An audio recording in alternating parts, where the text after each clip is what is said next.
Hola. Hello, everybody. And I did not get my glasses, so if we have anybody joining the chat, I might need to grab them. Be right back.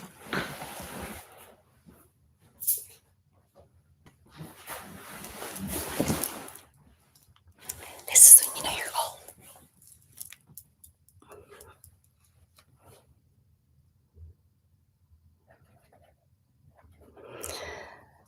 Okay, sorry, I'm just reading.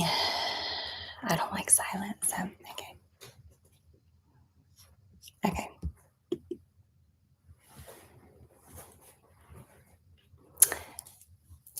I just wanted to come back on here, you guys, and have a conversation. And my puppy might come over here. She may not. I don't know. I have a lot to say, so I don't know where I actually sorry you guys, I can't pick it on. Okay. Chop my head off, but okay, guys, give me a little grace. This is only my first live. So I don't know where I want to start this, but those who don't know me know, or I'm going to let you know. I've always loved cars, always. And I think what probably gave it away was when I was 5 or 6, I don't know, right when you're learning to read or whatever. I pointed out always randomly in the car to my mom and dad. I'd be like, "Oh, there's a Datsun." For those of you young enough to not know what a Datsun is, before Nissan bought Datsun, Datsun is what Nissan is now. But anyway, like Volkswagen, VW, if you guys remember Fahrvergnügen, that was a big thing. And I don't even know why I knew all that or cared about all that, but I always enjoyed cars. I wasn't the spoiled kid. I didn't get my license. I wasn't gifted a car, handed a car. I was given a car that it was probably at 12 or 14 years old. Wasn't a cool car by any means, but thankfully I had friends. Most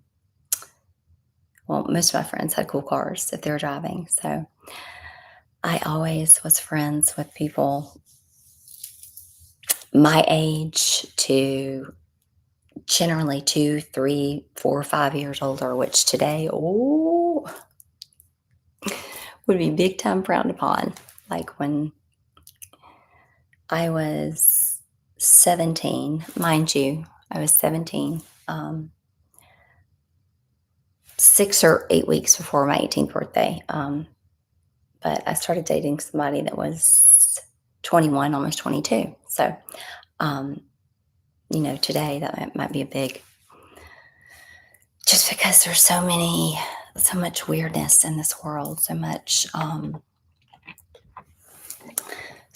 hate, so much judgment, so much, and I don't know if the teens growing up today, when I say teens, okay, let's say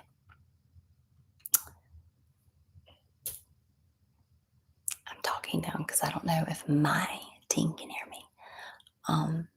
Let's just say those born between 2005 and 2009-ish, okay? I thought, not that I had a sense of entitlement, but I thought I was invincible. So it's a miracle that I'm even alive, that I even got to get to this age, get married, have a kid. And there weren't no cell phones when I was a teenager. there was a payphone. If I was going to be late or if I had to get in touch with my mom or for an emergency, I had to look for a payphone. And I'm so old. Back when I was 15 or 16, it was like 15 cents, 20 cents. It was cheap. You just had to find a payphone. But anyway, I'm old. So, um, there's so much I could talk about. Um, and I don't want to sound so random. So I'm kind of in my brain, I'm trying to compartmentalize on um, how I want to start. If I want to start with like life now, where we are now, and then go back or start from my beginning, um, what got me to the state I'm living in today. Um, but what's made me who I am today, I don't think I said on my first video, and I'm not going to make it this nearly as long as that was, but a lot happened to me when I was young, a lot. So, product of divorce, um, definitely was not so common back then. I mean, it wasn't like extremely uncommon, but it wasn't like common like it is today. So, I was raised in a cult that is actually still in existence today. Things happened to me in that cult from the age of 2.5, 3 to about 8, a little over 8 years old.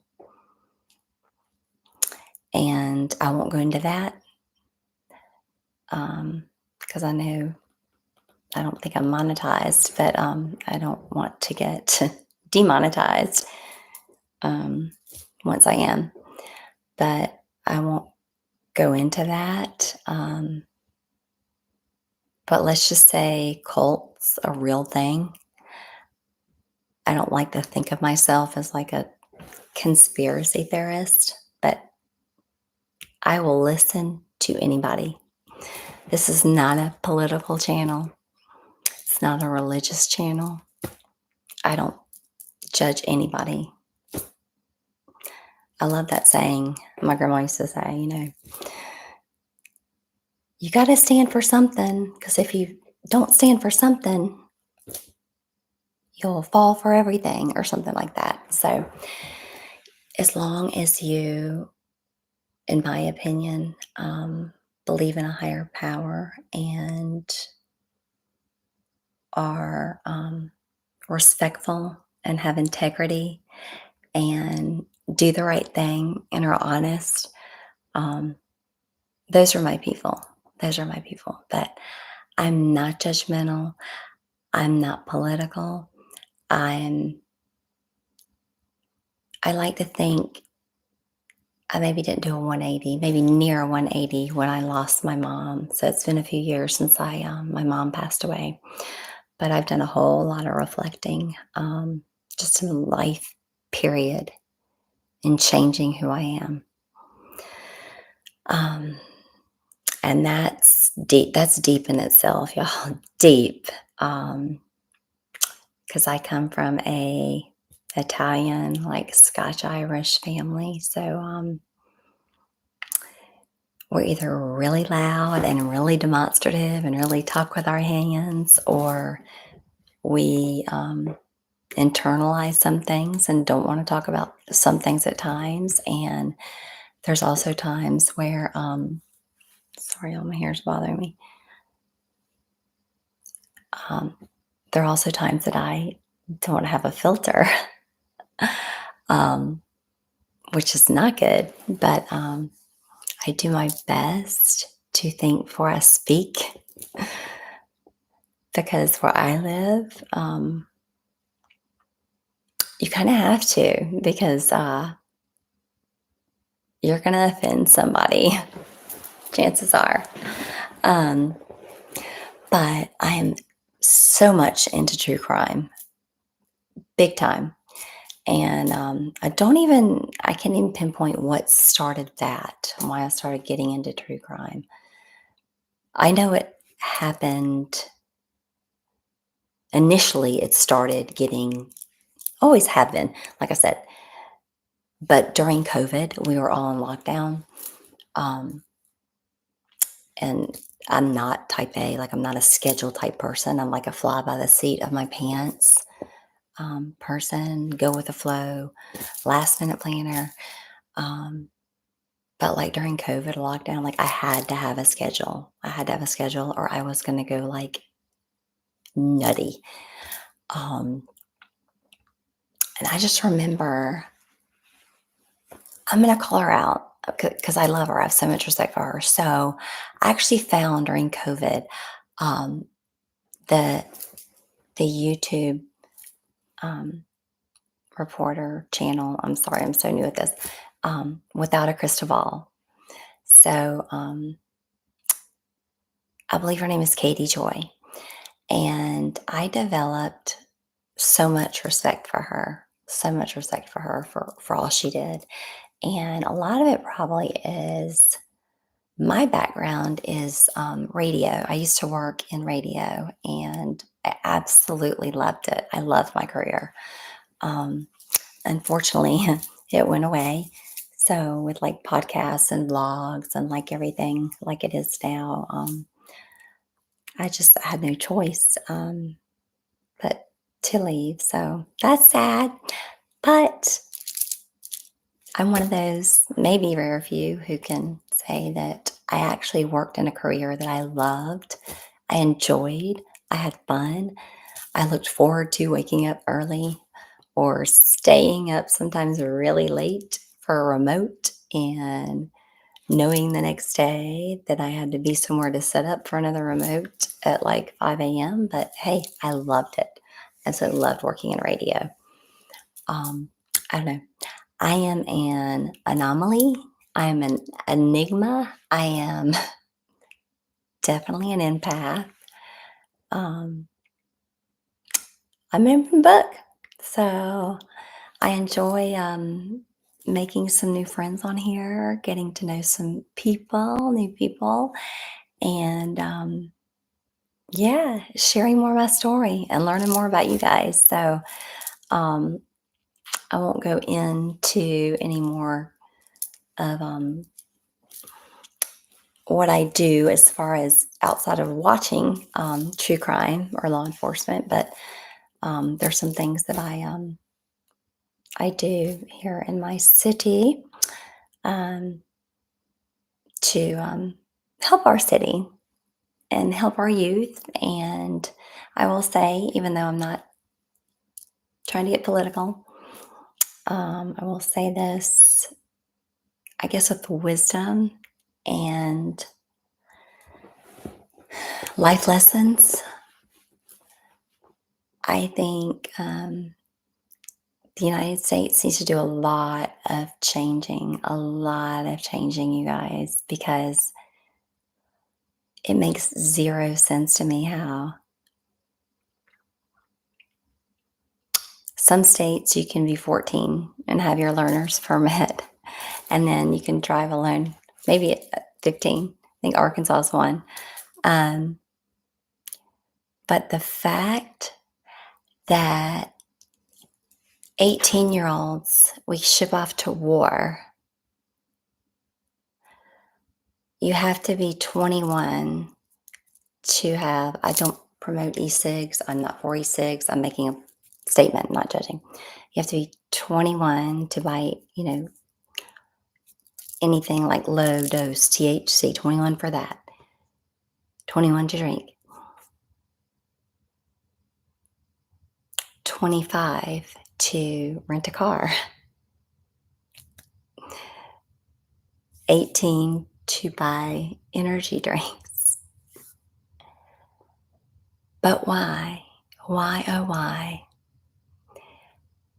can young men or young women age 16 or 17 go on Facebook Marketplace, purchase a motorcycle,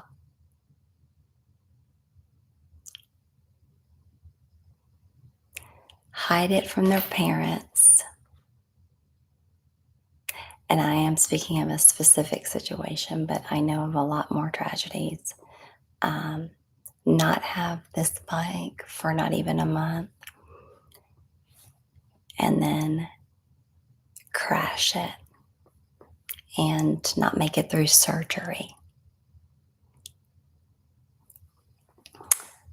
That's a big problem. You're not going to see that in Tokyo, Japan. That wouldn't happen in Tokyo, Japan. It wouldn't. It wouldn't. I'm not anti motorcycle. I'm not. I am. I don't believe motorcycles, A, should be allowed to be driven from anybody under 21. And then B, if it's as young as 21, it'd be absolutely mandatory that they take certain classes to learn safety for it. My word, like you do a weapon. I don't want to say the pew pew, a weapon. But North and South Carolina, it's so funny, or not, how many of our laws are the same and many are like vastly different. Like in South Carolina, you can just walk into a pawn shop or walk in anywhere and purchase, a gun. Here, um, there is a whatever 24, 72 hour, background check for waiting or whatever. But that's a whole nother topic of discussion right there. Whole nother changes that need to happen in North and South Carolina. Big time. And being a North Carolinian for almost 34 years now, because I'm not political, but I know the laws that are old and need either tweaking and reworded and signed back into bill, or either need to be 86'd and gone, or know that there's many new laws that now need to be passed. So without going on a tangent on all that, like I said, I'm not political, but I'm a firm believer, I guess, once you become a parent, it takes becoming a parent. Like, if you're watching me and you're, whatever, 17 or you're 25, you're probably rolling your eyes. So I would say judge me while you can now. And then judge all the parents out with all the kids misbehaving and all the kids screaming on the airlines, the flights. Judge now while you're not a parent, because when you become a parent, you'll see. You'll see. So it's kind of hard to keep control and keep sanity with 2 or 3, under the age of 4. Just like it's hard to tell your 18 or 19-year-old who still lives with you for free what they're going to do and what they're not going to do. So there's some little parallels and similarity there. So there's so much I would love to get into. I would love to hear from you guys. So if there's anything you want me to get deeper on, talk about, like I said, I've been through a lot. I've witnessed a lot. I've had many embarrassing moments that I wouldn't wish upon anybody. And when I say embarrassing, I mean a few embarrassing. A couple bordered like on humiliating. Like, I don't know. I just like to tell people, Andy Cohen, if you're listening, I am living. I'm the living, breathing Real Housewife. The uninvited drama. on a weekly basis. You can't write a script for what I live. You can't write a script, but it's real. It's real. You're not going to see Gucci and Prada and Hermes and all that in my closet. But you know what? You're going to see a real life mom dealing with real life problems when you can teach them up well and they can listen to you and obey and be the best little elementary kids, be the most outstanding kids at school who never get in trouble and never listen and hang out with a wonderful crowd. And then all of a sudden, with the snap of the finger, you can look at them one day and be like, I didn't raise you. That's not who I raised. So just try to be kind and give parents a little extra grace. But like I put on this live, we're all in this together, you guys, all of us, because there's so much about America, period, that need to change. You look at our crime rate, you look at our cancer, like our death rate, cancer, all these drug ads. You're not going to see that in Tokyo, Japan. You're not going to see that. Do you guys know the safety rating in Japan? The safety rating? No crime. You're safe. 98.8%. You're not going to see a homeless person on the street anywhere in Tokyo. Anywhere.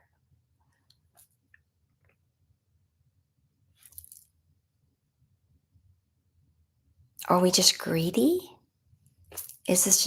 Are we a greedy country, a greedy nation? Like, I can't wrap my brain, I guess because I'm an empath, around why we would put money and profit and power and greed over a human life. Our veterans should not be homeless. We should not have one veteran homeless living on the street. That should not happen. I'm just going to end it now because I could just go on a tangent and have so much to talk about.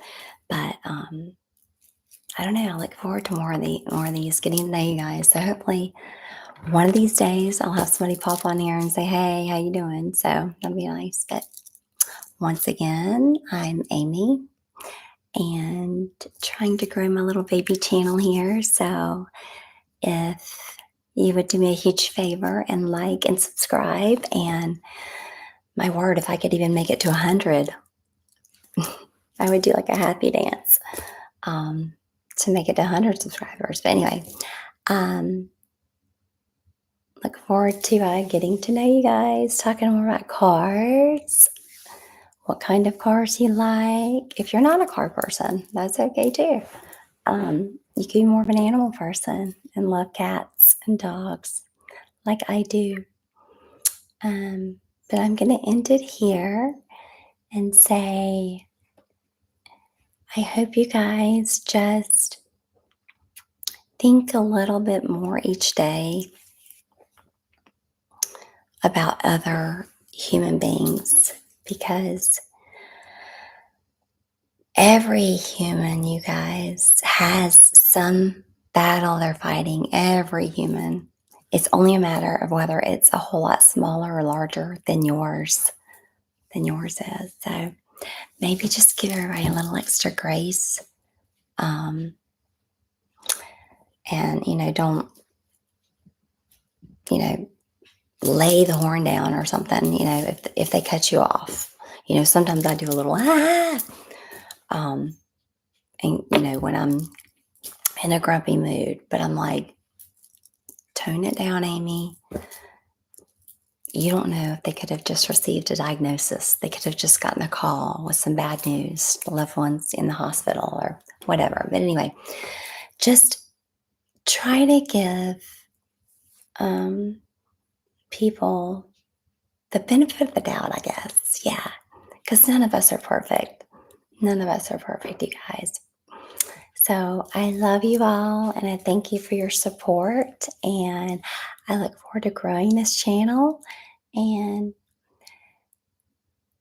I'll also discuss the name one of these days because it's named that for a reason. But anyway, I love you guys. Sorry, I'm new. I'm a rookie, but I love you guys. And if you're still listening, may you find some cash on the street. So love one another, guys. Peace.